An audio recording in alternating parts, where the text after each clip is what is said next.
आणि जिजाऊ ठरवतात, शिवबा ह्या जहागिऱ्या आणि वतन काही कामाचे नाही, आपल्याला आपलं राज्य निर्माण करावं लागेल, या रयतेचं राज्य निर्माण करावं लागेल.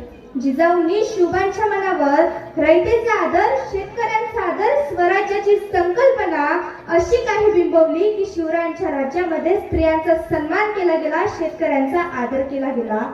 हे राज्य न्यायाचं असावं ही भूमिका महाराजांनी पाळली. त्यांच्या पाटलानं एका मुलीवरती अन्याय केला. तिचे वडील रामजी महाराजांकडे न्याय मागायला आले. राजांची तडपायातली आग मस्तकात गेली. राजांनी आदेश दिला, येसाजी जा पाटलाला घेऊन या. येसाजींनी घोड्याला टाच मारली आणि पाटलाकडे गेले. पाटलाला म्हटले, शिवाजी राजांनी बोलावलंय. पाटील मगरुड होता. म्हणला, शिवाजी आणि राजा कधीपासून? हे आम्ही मानत नाही. येत नाही म्हणून सांगा तुमच्या राजाला.